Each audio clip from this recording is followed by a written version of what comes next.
pass out through to center ice. Nancy will collide. At center ice now, Woolley. And Nancy going to go at it. And Roberts, third man in. That's going to cause some trouble.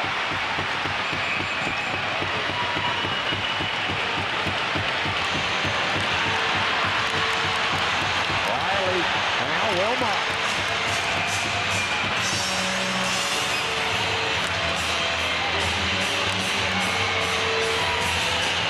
Wilmot caught with his head down by Nancy.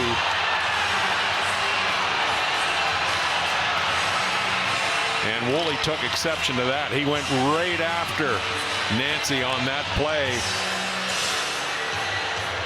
And Roberts gets himself involved in that as he was the third man in on that play. Nancy takes a seat in the box. Woolley and Roberts continue to jaw at each other. You have to believe that Wilmot's going to be the third man in on that second fight in the same stoppage. So there's going to be some people ejected out of this hockey game. Woolley is probably going to get 2 minutes for instigating on Nancy as Nancy caught Wilmot, who got his head up at the last second to avoid the check right here. As Wilmot picks this puck up, he looks down and all of a sudden Nancy's right there. The stick. And it was the stick that I think Woolley took exception to on the play. As the lot of bodies at center ice, but Avery Ansis has it for the Rangers. Here's Ansis, a shot, save made by Miller. Didn't know where it was, had to check behind him, and there's a lot of going on action near the Greyhound net. Now here we go, and for the Sioux, got to protect the front of the net. For the Rangers, you want to get to the net and disrupt it. I don't think you hate this and try and get under the skin of the goaltender Landon Miller as much as you can. Get a puck on net with a really good scoring chance, and then see if you can't try and jam something in. I'm sure things will get evened up here. I'm not sure if there's going to be an initial penalty call. See Anstis going to the box already. I didn't see who the Sioux player was that went in there. I believe it was Jeremy Martin, so both 9s on respective teams. That's easy. And Blecky looks like he's heading to the penalty box. I think he's just taking the helmet. Okay, at least that's just that. He's in front, and Taylor will scoop it up. Nelson back out through the center ice. Now we got a fight going here with Benkowski. Who we got? Van Bommel. Well, linesman's going to get in. Well, that'll be 2 minutes for delay of game for both hockey players, I believe, on that play. As Benkowski makes his way into the penalty bench.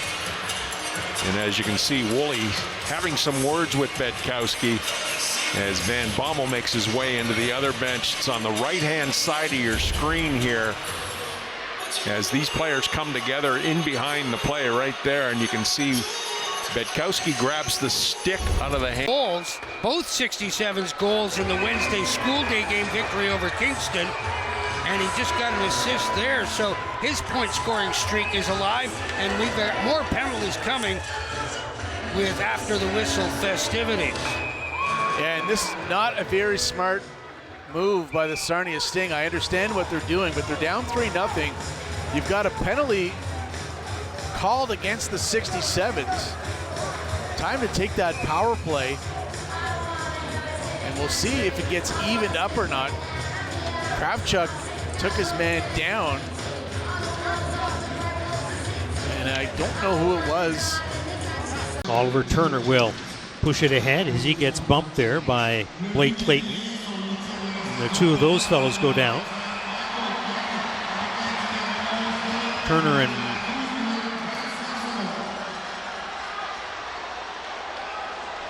and Turner and Clayton tied up there. Turner seems to be he wasn't happy with something that Clayton did, because he was certainly the more aggressive of the two by the time the play started to come around. Well, it starts here, and then Clayton didn't let him go, and then they end up, down he goes. And then that's where he grabbed his helmet and just hung on for dear life. The other way, here's Kamzik moving in, shoots it. Stopped by Nelson. The rebound, stopped by Nelson as well. Well, and now some festivities in front of the net. Jaden Nelson made 2 good stops on Kamzik. And he's tied up with Cooper Foster. Chitteroni was right in there, as was Andre Rummel. And Cohen Ishkakagin. Kamzik had the first shot. Lammons followed up.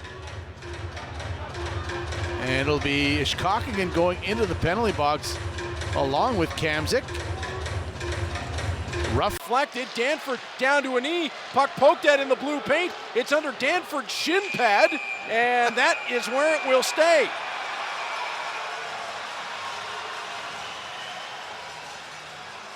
Now, that puck was out in front of Ryerson Leanders for about 5 seconds, bouncing off his shins.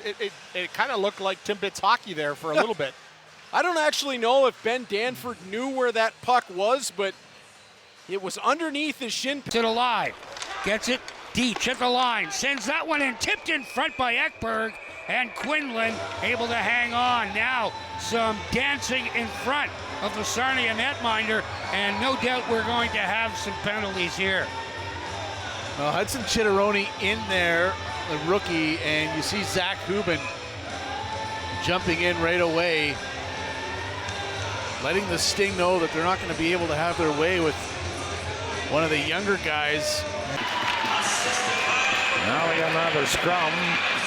The horn sounds to end the hockey game. Now we got Royston firing them against Cook. Now Cook and Royston going at him.